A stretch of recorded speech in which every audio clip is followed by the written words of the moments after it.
What's Global Protect? Oh, just ignore that. Is everybody good? That's if you're working off campus and you are not certain about your network and it Oh, encrypts the data, I believe. Okay. All right. Maybe not. Well, thank you for coming to Active Teaching Lab today and braving the cold. I was saying to Anne earlier that I actually wore 2 coats, winter coat inside a winter coat to get here. So Wow. I am really impressed that you guys showed up. I am not Lane Sunwall. He is at a conference. He will be back next week. So I am leading our session for today. You've got much nicer hair. Yeah, I'm working on it. You have hair. I have hair. Yeah. So for those of you who are not in the Active Teaching Lab course, I encourage you to go to the Active Teaching Lab course because we have our weekly handouts. I do have printouts on the table, but of course a lot of things are hyperlinked and you can't use that. We've got recordings that you can access, and if you haven't joined the class yet, you can email Ed and he can add you to the class. And also here is a link to the class.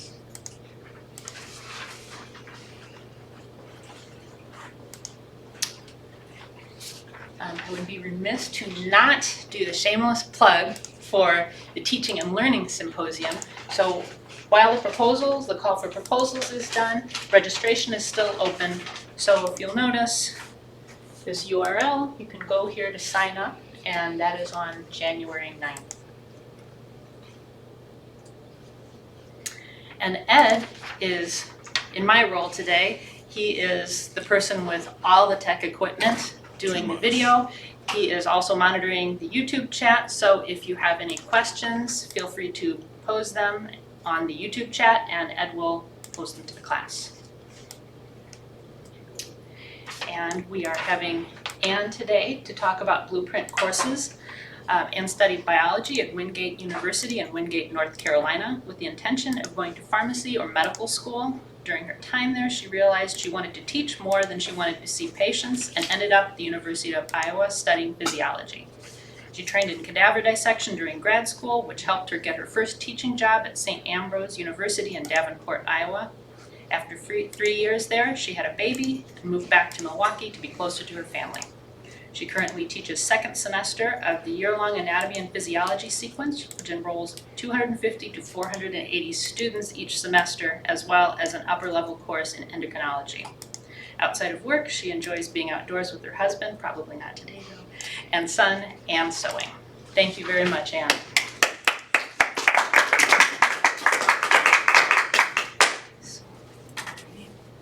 All right, I'm gonna minimize my stuff. Keep all my Yes. stuff. Don't go for Chrome. All right, thanks for coming. You're welcome. Oh, I love the interaction in this group. Okay, so I'm going to tell you about how I've used a Blueprint course to try to get consistency across a whole bunch of different lab sections. So this is a first day of class selfie from a couple semesters ago. You got a big class. Yeah, there's a few of them, and in the spring it's that times 2. So there's a lot of emails, and there are a lot of lab sections. So these are my 2 lectures, and then these are the 20. I put it down to 19 for the spring lab sections that are running all day, every day, Monday through Friday, being taught by anywhere from 9 to 15 TAs. So there's a few people and a few logistics to coordinate here.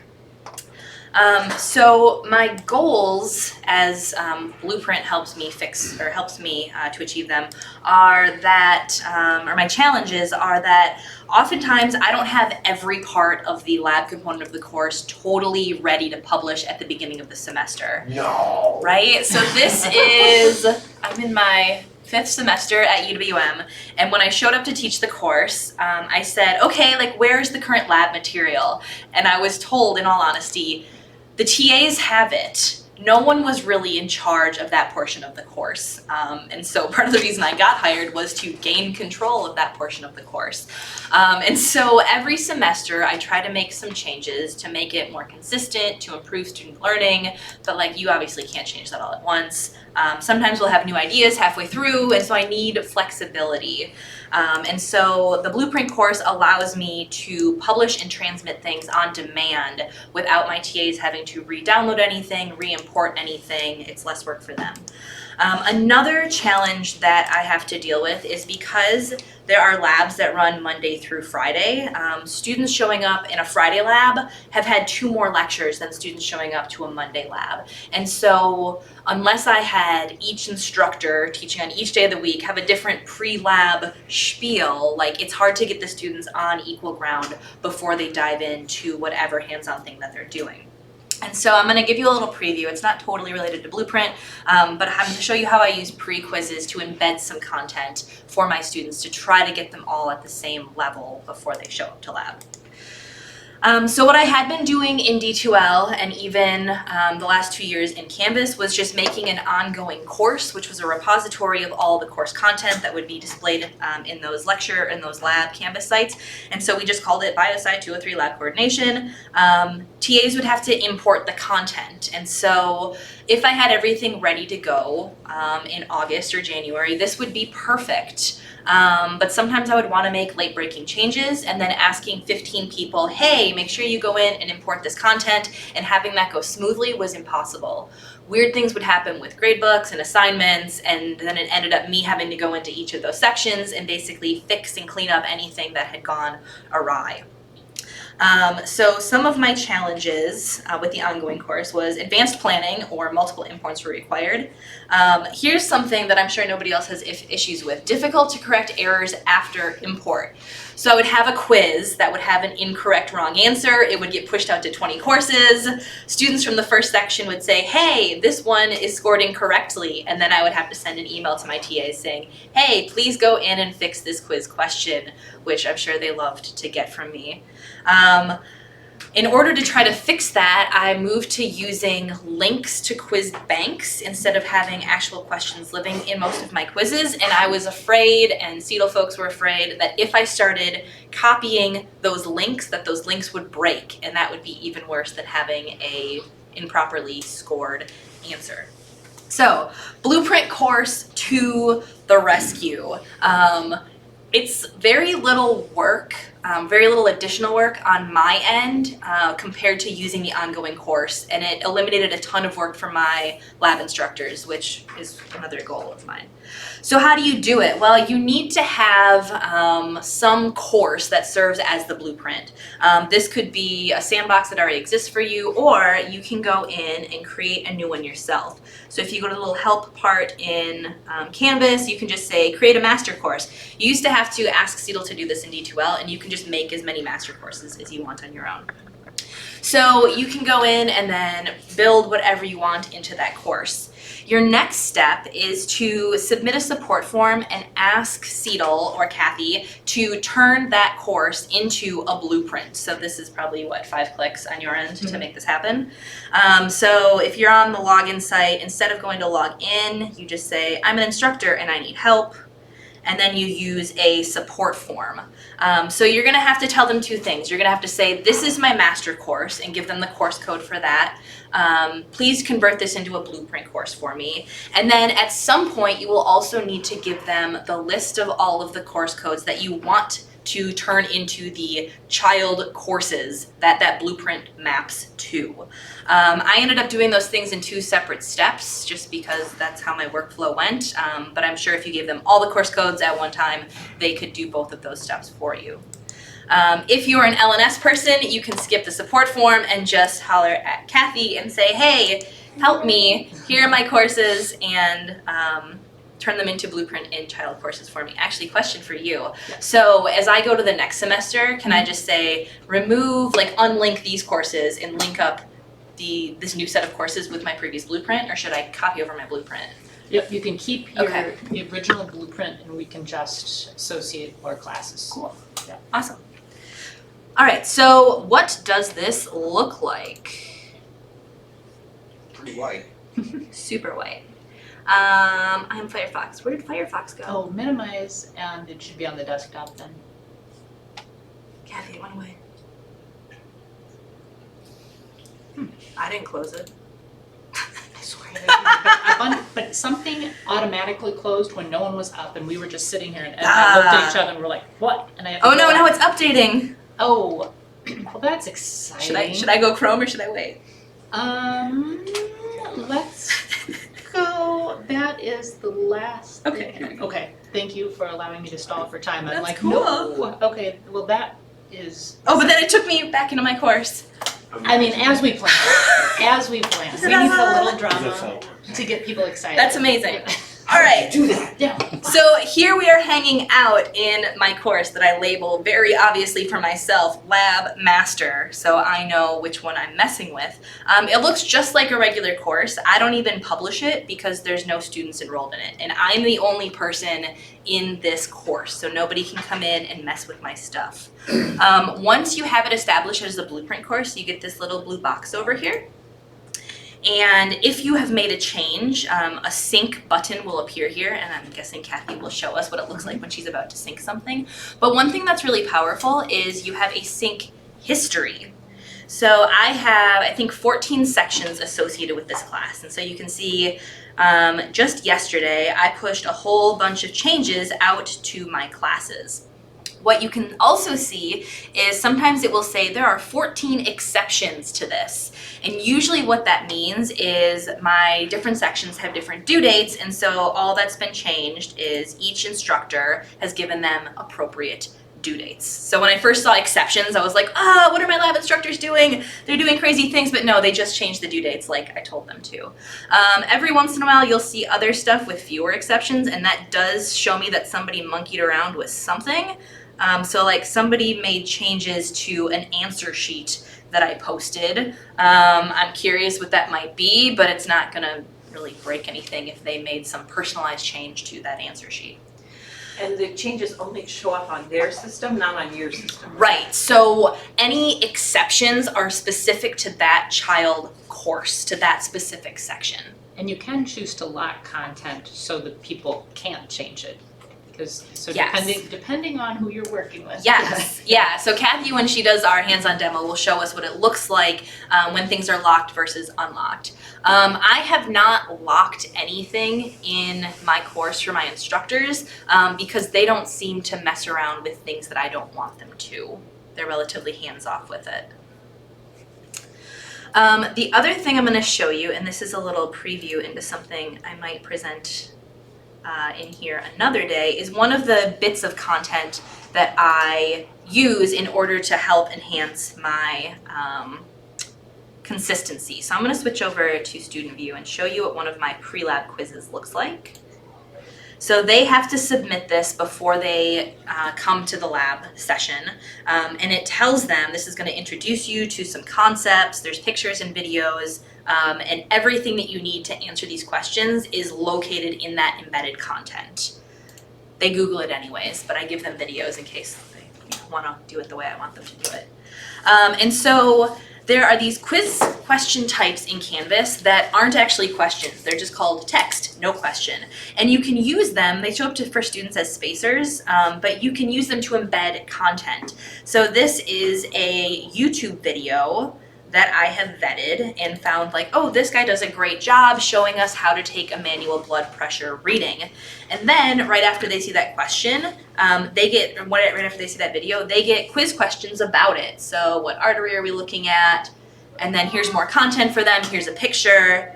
Now answer the question about the picture. And I like this because they're not having to click away from the quiz. Everything that they need is right on that one page. All right, minimize you, back to PowerPoint. So I've shown you all these powerful things that the Blueprint course lets me do as far as beaming content into my instructors' Canvas courses and using the special quiz question types in order to embed content within quizzes. But everything is not rainbows and unicorns, so there are plenty of logistical challenges remaining. So labs meet every day, and lots of things are due at the start of lab, which means I don't give anything due dates at the beginning of the semester, and we have a little Canvas due date party when we have our first lab instructor meeting. This is showing up tiny for me, but you can see that one quiz. Oh, that doesn't show up for you guys. Can I have a laser pointer maybe? There we go. So there's a quiz that is due on the 22nd for this group and not until the 24th for this group. It took my instructors about an hour for about 16 modules worth of due date and available date changing. So it wasn't terrible. I wish there was an easier way, but there are some items that have specific due dates. Some items aren't available until 2 days after their lab meets. And so that's not perfect, but it's just kind of their workload as far as prepping the course. Interesting things happen if you sync course settings. So you can sync them, but it's all or nothing. And so when I was Sink or first, swim. huh? Sink or swim. Yeah, so I piloted this in the summer when I only had 2 lab sections, and so I was getting everything pretty, and I even had a little picture of a sandbox for my master course to be fun and show myself that this was my lab sandbox. And then I synced the courses, and all of a sudden my 2 courses had sandboxes, which didn't make any sense for an anatomy and physiology lab. And so here's what I do. I go in and I make the navigation adjustments that I want, so either showing or hiding different things from that left sidebar, and then I stop syncing the settings so that my TAs can go in and give these cool customized little pictures for their students, and I think that's a fun way for them to kind of show some personality in their course. An exception that I have found to the settings syncing phenomenon, the gradebook settings for things like late and missing work do not sync. So that was one of our Canvas party things that we worked on was, hey, give yourself all these due dates and then go into your gradebook and make sure that you're giving appropriate decreased credit for late or missing items. Like I said before, I haven't locked any content, and part of that is because I get weird messages from Canvas when I try to.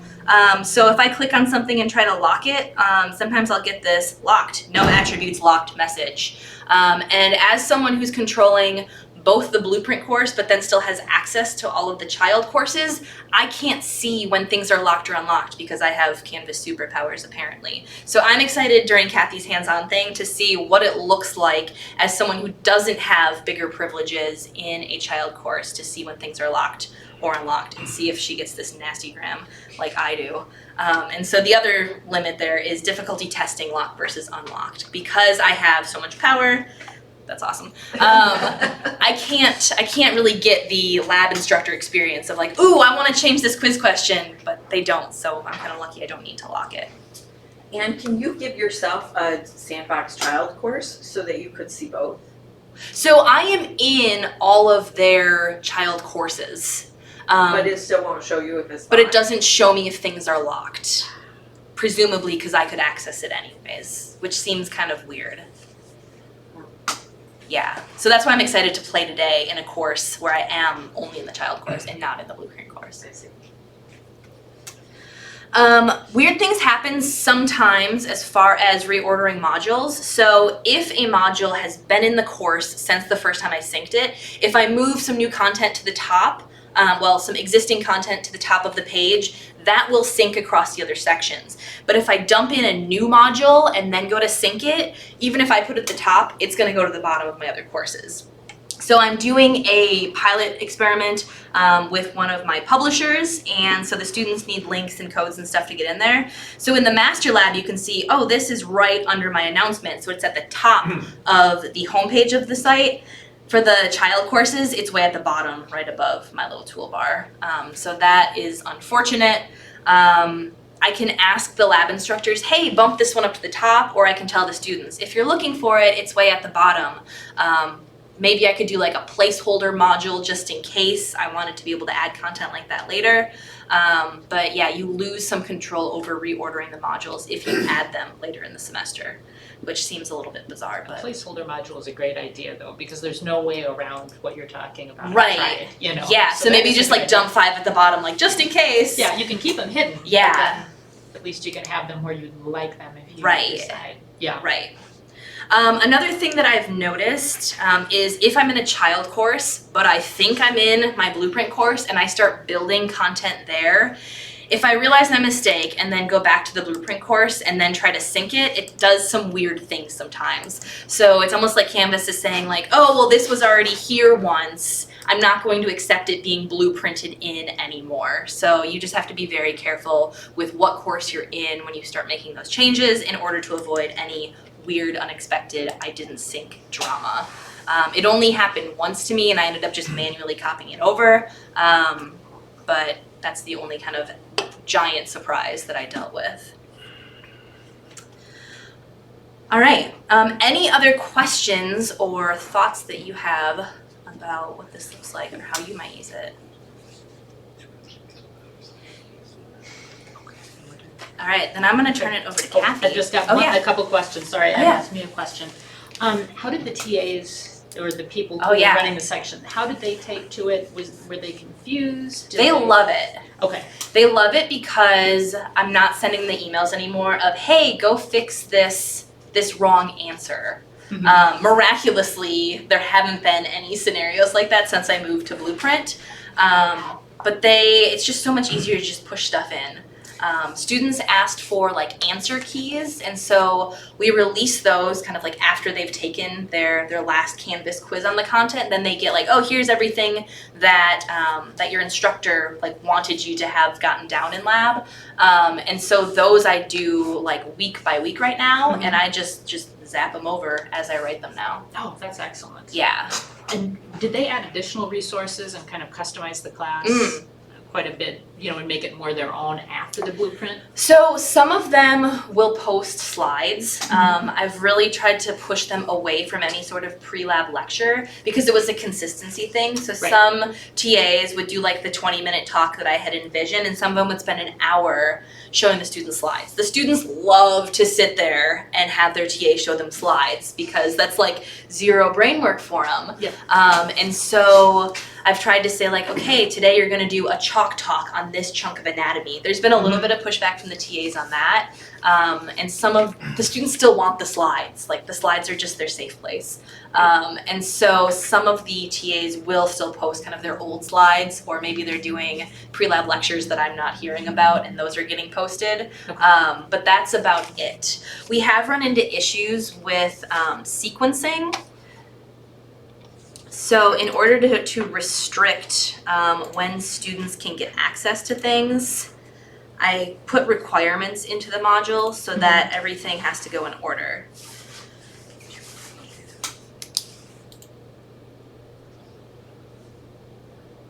So they have this pre-lab quiz that has to be submitted before they get to lab. The complete all items part of this forces them to do everything in this sequential order. So they can't get into the lab outline, which tells them everything they're gonna do in lab until they've taken that quiz. They have to click on the lab outline in order to open up the post-lab evaluation. So this assesses their attendance and participation, gives them some content review, and gives them some kind of metacognition question about like, how might you use this in your career, or were you prepared? Did that help you or your group? Things like that. They used to do those post-lab quizzes when they were still in the lab, and so the content questions were really easy for them. Well, I'm a mean person / an okay teacher, and so now there's a 48-hour delay. So they have time to forget that content before they can go take the quiz questions. They hate it, but it's really good for them, so. Teaching and being a mom are like the same thing. So once they submit that post-lab eval, then they get access to the answers. And so the first couple of weeks we were doing this, there were issues with people couldn't get into their post-lab evals because they never opened the lab outline. I know, how did you even survive 3 hours in the lab without clicking on that ever? But they were doing it. So they learned like, oh, I have to click on that to get to my quiz. And now they have to submit the quiz before they can see kind of the key that I've provided to them. Thanks. Yeah, so sometimes if TAs were sticking their quizzes later in the module and the module had that ordering scheme to it, they couldn't get into it. And so I just told them, like, if you add new stuff, you have to do it before the pre-lab quiz or it's going to get siphoned into that ordering process. Oh, okay, that makes sense. Yeah. So you will actually then give them an answer key to explain what they got right and wrong? Yeah, so as they're going through, each lab's a little bit different. Here's what one of our answer sheets might look like. So they were measuring heart rate and blood pressure in response to positional changes. And so they were recording data, and then I said, hey, why is this happening? That's the hard part for them. And so then I gave them, like, here's, what your explanation should have been. Sometimes they're just filling out charts. So they were listening to heart sounds and determining their blood pressure manually. And so it's really just giving them the answers to whatever they should have been practicing. Okay. They love it. So they should be filling this out when they're in the lab, and their instructors are supposed to be debriefing with them before anybody leaves, but that's debatable whether or not that happens all the time, because everybody just wants to go home, right? That's what a lab looks like. And so they really like having, this is like their Bible. They're like, this is what Dr. Verdant says is the answer for this lab, because consistency, right? Like, my TA told me this, and this person's TA told me this, and so this is one other way that we can really get, like, this is the right answer across to them. So you obviously, with the 48 hours, have read the Marquis de Sade academic planning guide, but this is another chapter, this is a whole different book. Yeah. Okay. Yeah. And this is, like, they shouldn't need this, right? Right. If they were doing what they were supposed to be doing in lab, they should have been figuring this out. Right, while they're there and asking questions of the TA. Right. How does this work? Right. And so that's why they can't get it until they submit their pre-lab quiz or their post-lab quiz. Okay. But they love it because when they get to lab the next week, there's an in-class assessment of that same content. Right, so they go back and read. So they go back and they say, okay, here's the slides my instructor posted, here's the answers my instructor posted, and that gives them a more complete vision of, like, biological truth versus what they experienced because they don't trust themselves.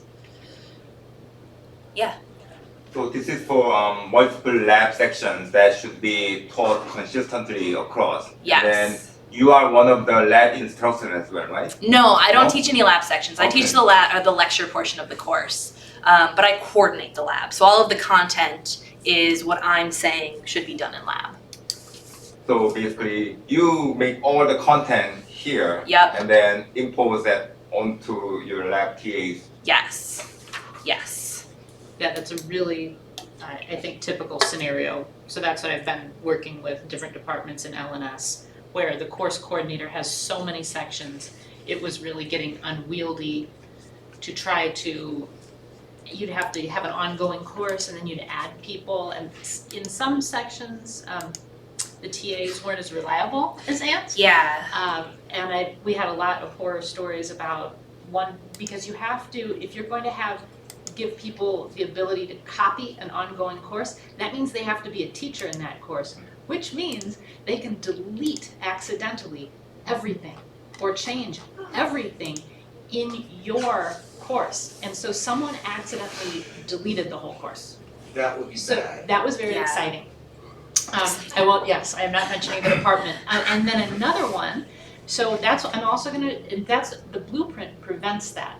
If you've got a blueprint, I've got my content and I'm broadcasting it out to you and nobody can change my original content. And I can also determine, so in this particular department, the TAs were a bit unreliable at times. And so they lock things down more. The reason is, how Anne was saying, they have answer keys. One of the TAs, the answer key was in the files area, was not supposed to be posted at all. And this TA accidentally posted it before the exam. Good times. So Hey, you can oops. imagine that, big mistakes were made. Yeah. So this department was ecstatic to be able to lock things, to control things a little more using blueprints. Also, there were some TAs who just forgot to go to the ongoing course to pull down the content ever. So the course coordinator would go into, you can see why I'm not mentioning the department, but the course coordinator would go into the course halfway through the semester. There's nothing. And so you want consistency, and you want to make sure you're not relying on necessarily the TA or whoever's teaching the course to get your material. Instead of a pull, it's a push. So they don't have to do anything and the material shows up, which I like. Yeah. Are there any other questions for Anne, or other ways we can do? Okay, I think you answered this at the very beginning, but I wanna make sure I understand. So if you create a master course, you don't put in any dates at all. Yep. And then you can, for like, so she's teaching it this semester, then next semester, she can use the same blueprint course. And they just add the Yeah. new sections. Yeah. I'll have to go in because everything has some dates with it, so each module has like the week it's gonna happen in. So I'll have to update that. But maybe if I just switch to week numbers, I don't things always shuffle a little bit, but that's not a Right. ton to change. Now, when she goes in and changes those dates though, the old sections will have access to, will it change in the old sections if you leave the old section codes in? Yes, but I could always remove the old sections. Yeah, so I think that'll be my request probably. I'll say, hey, uncouple these child courses and add these new ones. So we'll just basically archive the old ones as is. The students can still have access for as long as Canvas gives them access. Okay. And then the new ones would be there. Yeah, because if you uncouple them, it's not like they stop getting content. Right, okay. And then from semester to semester, do you change the quizzes and the content because the people previous semesters Yeah. have all So the answers? the quizzes in here are super low stakes. I want to say each one of those is like maybe 0.1%. So they're like 10% of the lab grade, which is 40% of the course grade. So each one of those quizzes are tiny. I also use question banks so that they can't just sit down with a friend and get the same exact questions. So each one of the questions that exist in there probably has 4 questions from a question bank linked to it. Yeah, so that's how I deal with that. Low stakes and question banks. Yeah. This is so awesome. Any other questions? Yeah, this It's is, amazing. It's powerful and it's It like is. once you have it set up, it saves everybody a lot of time. yeah, it really does. Because you have much more control. So I am going to, what I've done, if you haven't already, you can get your email to Ed either by emailing EC Price or just by walking over to Ed and saying, this is my email. What we're going to do is I set up a blueprint course. So I am acting as the teacher for the blueprint, the course coordinator. And then I have created child courses, so associated courses for each one of you. So each one of you are acting kind of as the TA or the teacher of these courses that are going to get the material. Anne, are you okay if I shut this? Yes, go for it. Thanks.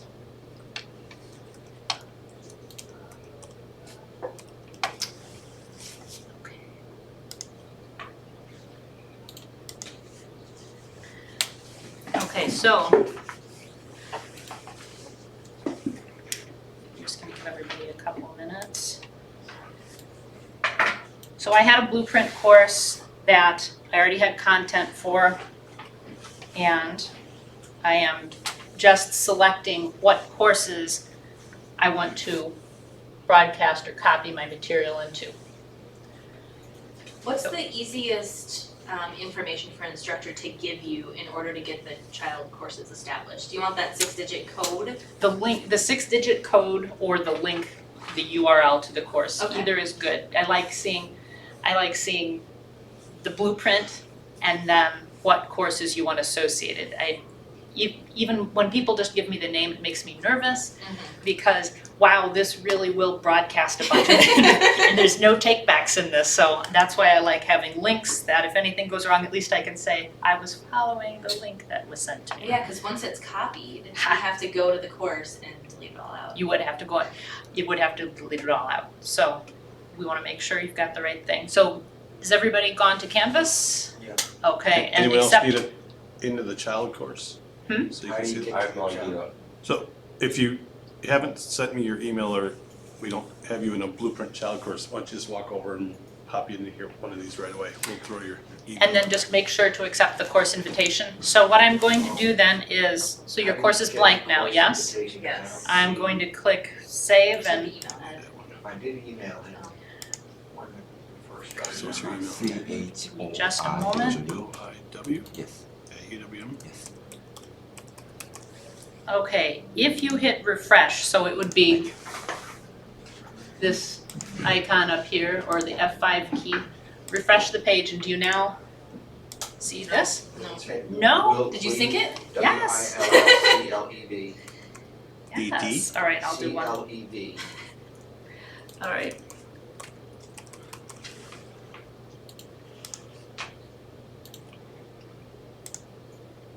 WILL, And that should do something. WILCLEV. CLED, okay, missed the L.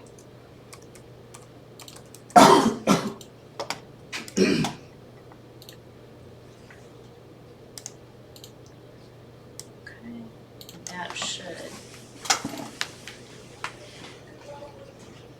Oh, I Okay. hit sync again and it synced before your test thing came on, so maybe it just, there's a delay. Yeah, so hit refresh Yeah. one more time. Now I have week 1. Now you have week 1? Whew, I had a moment of, how is this not working? Let's see. That's real world, man. I know, There you it go. absolutely is. Yeah, so there might just be a delay, because when I hit sync again, your test doesn't show up, but the other stuff does. Okay, so you've got, but you do have week 1? Yeah. Yes, Yeah. okay, that, I haven't synced this yet, that's why this doesn't show up. I was okay. actually trying to quickly put in more content to see if the system somehow needed to be jogged again, but it just needed a little more time. So sync again and let's see what it Yep, does. so, and actually I'm going to, in 1 second, I have scenarios. Oh, I'm so excited, Oh, no, so- okay. Because, so what I did is I based some scenarios on what people have asked me, how this works as a teacher. So first I want to show you a couple things. If you go, I want you to look, notice you've got these icons. This indicates this is locked, unlocked. So if you click in this SA1 locked example, click in there and you'll notice that, let me see if I can get rid of this so I can open up something. Yep, I got the blue Yep. locked message. Yep. Yep. Locked. So with the blue locked message, and you notice that you can't change things like the instructions. Give me just a second, I'm gonna go into one of the child courses. So I'm just gonna flip back and forth here. Yeah, well, you can. You can unpublish it though, that's fine. I'm gonna be the bad instructor who does everything they're not supposed to do. Yes, there are definitely things you can do. So on this, so I'm in a child course now, and if I went to edit, that's when you see that I can't change instructions, I can't change points, I can't change due dates. That's because I locked everything down. You can choose how granular you want to be about lockdown. All right, so that's the child course. A couple other things you might want to look at while you're in here is if you go to assignments, you'll see, like Anne was saying, it's pulling forward your assignment groups, it's pulling forward my weighted grade book and drop the lowest, that type of thing. Also though, like Anne said, inexplicably, it will not pull forward late policies. So that's something that each of you would have to set individually for your class, which I think is kind of disappointing and I hope changes because it's unusual that it would pull this forward, and it pulls posting policy forward as well, but not late. So just kind of be aware, that's how that is. So I'm gonna go back to, let me see. Oh, one other thing, files. Click on files. And you'll notice I put 2 files in here. So one department gave a lot of resources to their TAs, and they wanted the TAs to build out things with the resources. Their rationale was, we want them to learn a little about teaching, but we want them to use our resources. But also, we don't want them to publish the answer keys like accidentally happened. So notice this is locked. You can actually lock a file from being published to students. Thank God. And you can do it not here. You don't do it on the home page. You go into files. Now I am in the parent course. I just flipped back. If you hover over, you see that you can go to unpublish here, published. I'm not gonna mess around with this because this is part of our next scenario. But if you did click on one of these as the main instructor, you could say, don't publish this to the class. So even if your TA said, I'd like to add this to the home screen, I'm gonna show you in a minute that you can't add it. You can add it to the home screen and you can see it as the TA, but the students can't see it, which I think is really helpful because if you want to just give resources, you really want to feel confident that someone doesn't accidentally post the wrong resource. Maybe just saying, oh, let me post all these files, including the answer key for tomorrow's exam. So you can stop that by going to files and just unpublishing it. So I put that file into the module, Mhm. and it has a little red eye, but when I went to Yes. student view, I was able to open it. That's just student. Just- Yeah, oh, it's okay. student view is not a perfect student. I know. Okay. That's all I have to say. I know. Student view makes me sigh a lot. So in your class, let me see. So I'm gonna have you make changes here. So if you go home, I don't wanna go home. because it's too cold. You see I've got this assignment, change this one. Change anything about this. So click on it and change it. And I'm just gonna demo to you, let me see. Again, because this assignment is unlocked, you can change anything. And I'm gonna make a couple of changes myself. I'm going to go into each of these essays and change the instructions.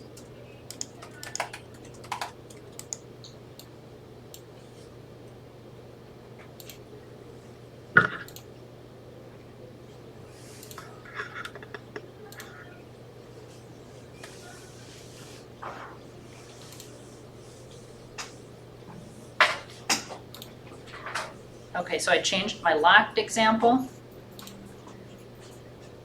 I'm going to change the unlocked. I'm going to change the unlocked assignment that you changed. And then finally, I'm going to change an unlocked assignment that no one's touched. And because we have so many questions about this, about how it works, I wanted you to see it firsthand. So in the child courses, the only way to see them is to go into each individual course. There's no summary of, all right, here's the changes that people made. You get There's that, the history. Yeah, in the sync history, there's that list of exceptions. Okay. So you can see if something has been changed, but it doesn't tell you, it'll tell you due date, if that's all that was changed.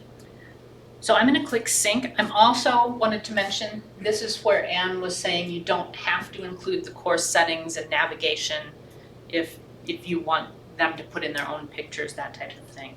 The first time you sync, it always includes. So anyway, I'm gonna sync here. This may take a bit. I should have paid attention to that. Just ask the picture. It really does. It was just to heighten attention, like, will it, won't it? Oh, there it is. Okay, this should be there now. So if you go to your child course and refresh that screen again, what I'd like you to do is check locked example. Notice my changes are there. So if you've got a problem, like Anne was saying that, oh, the quiz question's wrong, you could fix it. But I want you to go to Essay 2 now. Yeah. Now, Didn't sync. I didn't change Essay 2, so it's synced for me, but for you. So that is actually what I'd like you to do then, is go to Essay 3. Remember the unlocked essay that you didn't change? look at SA3 and you can see SA3 does have my changes. So here's the rule, and people ask about this all the time. If it's an unlocked assignment or an unlocked anything, and the TA changes it, and then I do another sync, what happens? So Canvas protects those TA's changes.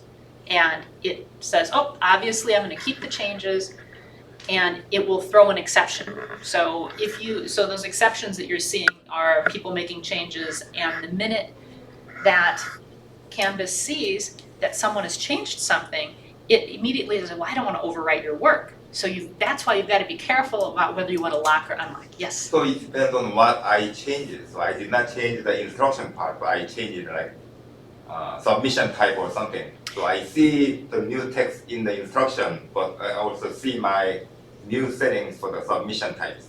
Does not get changed then. Yep, yeah, so it's, exactly. And that's really important for me because they've already changed all their due dates, but if I need to fix something else, I can still push those changes forward and they'll stick. Yep, so just kind of be aware of that, because we have a lot of people asking if there are edits, but if it's something like a page, you're locked out of that completely, and I will verify that just to make sure, but yeah, it's basically edits can cause some problems, because if you wanted to change something that your TA or teacher in the child course already changed, you're having a conflict, and the person who changed the material always wins in that case. So that's why locking can be positive.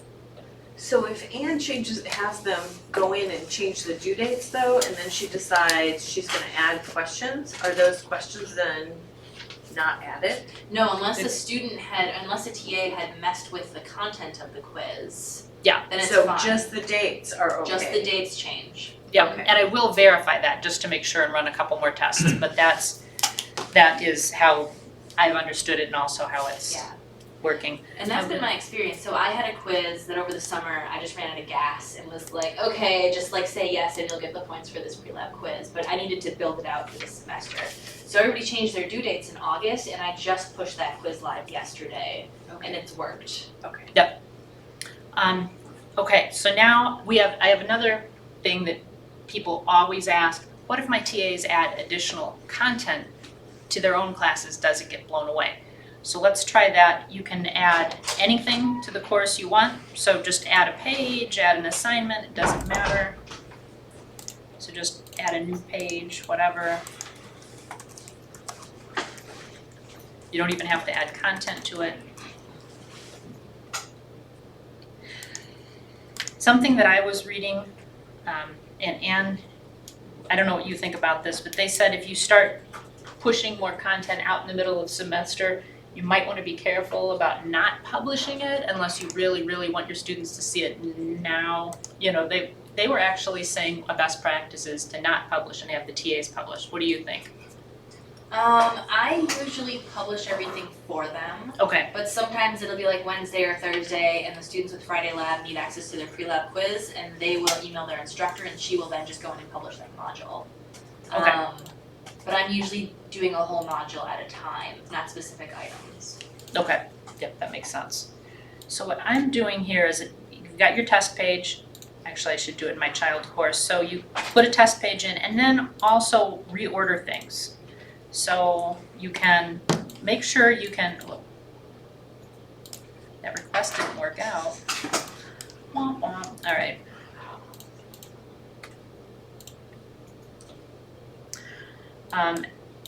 Move things around a little bit, just to see what happens, okay? Now I am gonna go back to the parent course. And, let me see.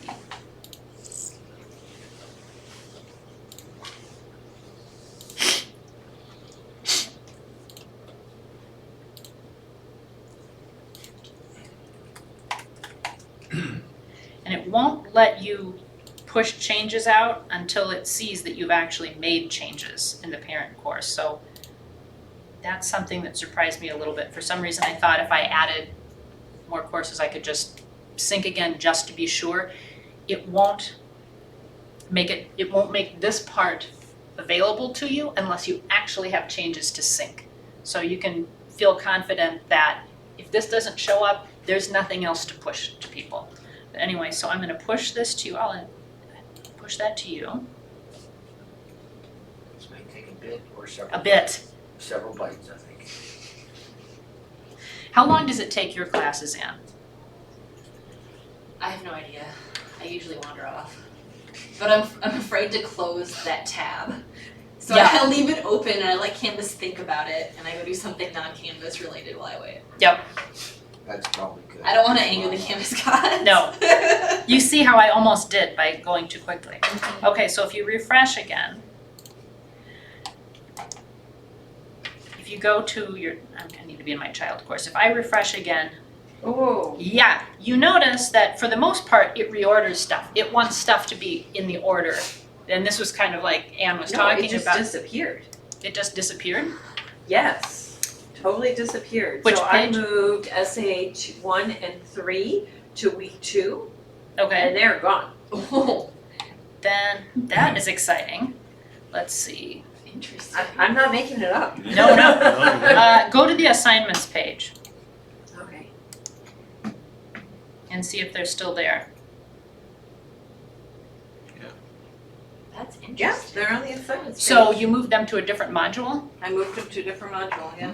Okay, so that's fun. exciting. I would recommend to not have your TAs move things to a different module because it sounds like things go to outer space a little bit. You could re-add it, but I can see that being a problem where it's, and it did it put them back in week 1 at all? Nope, they are gone. Gone, okay. Gone, gone, gone. So this was a good experiment. Yeah. All right, go ahead. So what am I supposed to see on my? Well, unintended results. What I was going to show is that if you reorder things within a module in the child course and then a sync comes down, it will actually fix the order as to what it used to be. But if you move things, and I was reading a little about this, if you start moving things in the child course to a different module and a sync comes down, strange things can happen. It looked like it blew things away from the front of the course and you'd have to go back in to, the TAs would have to go and re-add things. So I would strongly recommend to the TAs, don't move things from one module to the next. Because if the sync happens again, you saw that it took it off the front page. Now, if it was locked, they couldn't do it. If it was locked, they could still move it. Mm. They could still move it. I found a couple things with locked items that surprised me a little bit. That people actually can remove this from the home page still. They can't remove it from assignments, but they could possibly remove it from the home page. So I would consider leaving that assignments tab there just in case. We have not had anyone go rogue and do anything that crazy. Most of the locks were just to prevent people from doing the following. So I'm going to show you one more. So in your child course, click plus and files in your module and select both of those files. So hold down the control key and select locked and unlocked. Click add. And this is what Anne was talking about. This is if a TA or in the child course tries to add a locked file, it's going to show up to them on the front page, but not to students, which I think is really important if you've got answer key information. And what Anne's doing is great, how it's very sequential and then they can't accidentally see. But this, if you're having TAs construct the course from resources that you put in the files area, I would definitely lock the things that are for TA or instructor reference only and that should never be accessed by students. The other thing, which we've only got a couple minutes so I won't make you do, but if you delete something that is unlocked and then the instructor sends down another sync, Canvas understands that you really did want to get rid of that, so it doesn't bring it back a second time. So that's another reason you might want to lock things, is if you are afraid students or the TA might delete something, if it's unlocked and they delete it, there is no adding it back through a sync. instead you'd have to get it in another way. So something to keep in mind.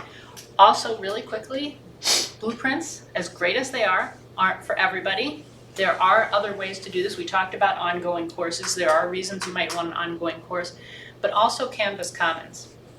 I like Canvas Commons in that you can share a whole class to Commons, or you can, as you see what I'm doing here, just move one module to Commons.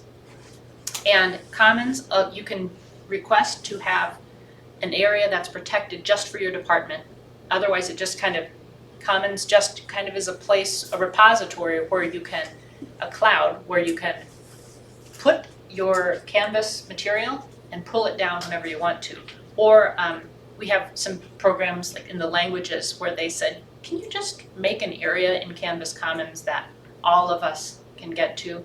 So what they've done is they share modules, and anyone then in their department can go in and pull things down, so, and just quickly add from Commons, and boom, the class comes back. So basically, Commons would be a way to pull information. So if you didn't want to push information to people, if you wanted people to be able to choose on their own, do I want this, do I not?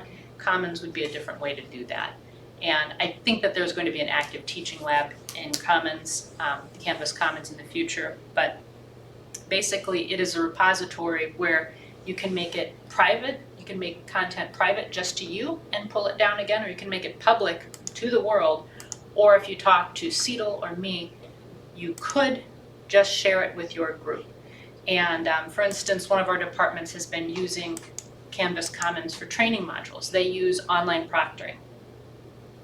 And they don't want to necessarily go so far as blueprint course, because this is courses that aren't different sections. These are completely different courses. And what they do is they just have, one person, the department chair made a nice training module for this online proctoring, shared it to Commons, and then told the people in her department, go to Commons and just say, download this particular module, and it just shows up in the course. So that's another possibility. If Blueprint you think is a little too restrictive, feel free to contact Cedal or me and we can discuss other options. All right, so I think that's always the first step, is blueprints are great, but meet with one of us before just saying, give me a blueprint, because we might be able to talk to you a little about, well, what are you trying to achieve with this? And it might be the solution, but there might be Commons or ongoing course would be better for your particular needs. Are there any questions? I've got a question besides the conversation. Say a TA just completely wipes out their child course. Is there any way to recover that? SOL. That's a really great question, because I did that yesterday to just see what would happen. What it does is it removes the tie with the parent course, and then you can, as the teacher, go and relink them and push all the content into it again. So something that I found surprising though, when I was working on, after I made a course, a blueprint course, I'm in a child course, you know how you can reset course content, blank everything out? You cannot do that in a blueprint course. If I go to settings, notice reset course content is not there. So that's why I always say, make sure you feel pretty good about what you're putting in the blueprint course, because I thought a couple days ago, I'm like, oh, well, I'll just put in junk and later we'll build out my course. Nope. So that's something to always keep in mind. But by the way, go ahead. Any question? No? I have a question for Anne. Do TAs mind that you call their courses child courses? I don't think I've ever used that language with them. And you absolutely don't have to, Yeah. and it's actually not called that in Canvas. So this is just more for us to discuss the relationship between Yeah. its associated courses. I think the language I used was like, hey, I tried this new thing where you no longer have to import any content ever. And they were like, sweet. Yep. So yeah, I have never used, I don't think they even know what the word blueprint is, because to them content just shows up. We could use master slave, that's pretty prolific. Yeah, that would be really great for morale. And in Canvas, technically, they use Blueprint Associated. It's I was showing a little bit more relationship, so it's the associated course. And what I have if you go online, this document, the first link is, do you want Blueprint, Canvas Commons, or ongoing course? So I actually have a, let's see if I can get to that.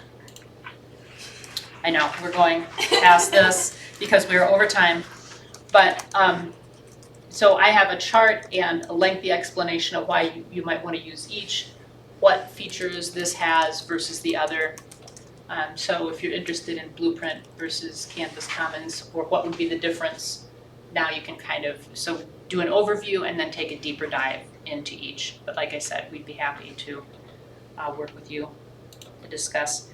So we are out of time, but please join us next time for rubrics for active learning with Christopher Willey. And feel free to stay after, and I'd be happy to answer more questions, right? Thanks. Thank you. Thank you.